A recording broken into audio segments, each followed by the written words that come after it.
Le Stade Marien, le stade historique de l'Union Saint-Gilloise, au look délicieusement rétro, a vu défiler des générations de joueurs et de supporters jaunes et bleus. Mais voilà, inaugurée il y a un peu plus de 100 ans, la Maison des Unionistes n'est aujourd'hui plus aux normes pour un club de division 1A.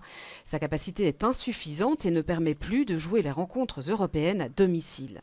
Les responsables se disent donc contraints de déménager et animés par la volonté de rester dans l'une des deux communes qui font l'identité du club, c'est sur le site du BEMT, dans le Bas-de-Forêt, qu'ils ont jeté leur dévolu. C'est la seule solution qui est faisable à partir du moment où on considère qu'elle est plus éloignée. Donc c'est un site qui est plus éloigné des noyaux d'habitation. C'est un terme qui est facilement accessible en transport en commun. Toutes les autres solutions sont plutôt situées dans des noyaux d'habitation. On garde malgré tout une très bonne accessibilité en transport en commun avec des lignes de tram structurantes, le 82 et le 97 d'un côté, mais aussi le tram 4 qui permet de rejoindre, de relier en fait le BEMT au centre et au nord de la ville. On a une bonne accessibilité autoroutière. Le site du BEMT, propriété de la commune, situé aux confins de Forêt, à côté du Ring, non loin d'Audi-Brussels, est en partie occupé par des entrepôts communaux et par des clubs amateurs. 2 à 3 000 jeunes s'y entraînent chaque semaine.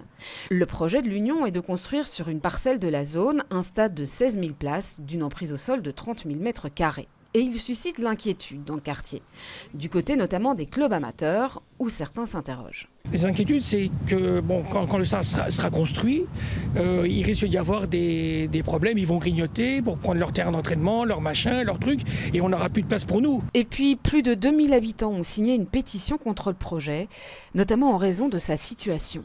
Je suis farouchement opposée dans les conditions où ça se présente ici et maintenant, à savoir sur un espace vert, qui est le seul espace vert du coin qui n'en compte vraiment pas beaucoup, dans un cadre d'habitat social et dans un cadre européen de renaturation des sols, ce qui pose quand même problème.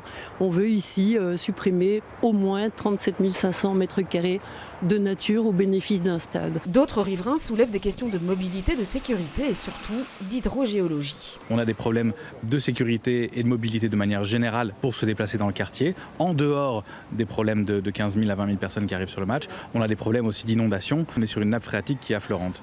À partir du moment où vous construisez quelque chose sur cette nappe phréatique affleurante, vous allez forcément faire ressortir l'eau ailleurs. La plupart des habitants ici ont déjà soit leur jardin, soit leur cave sous inondation. À l'Union, on dit comprendre les inquiétudes et en tenir compte pleinement. On ne touchera pas aux terrains de foot locaux et des études de mobilité, d'incidence environnementale ont été réalisées, assurent les responsables, qui ont également travaillé avec le Baumeister. À voir si ces arguments seront de nature à rassurer. En attendant, le club demande maintenant un signal clair à la commune. Faute de quoi, dit-il, le projet ne peut plus avancer.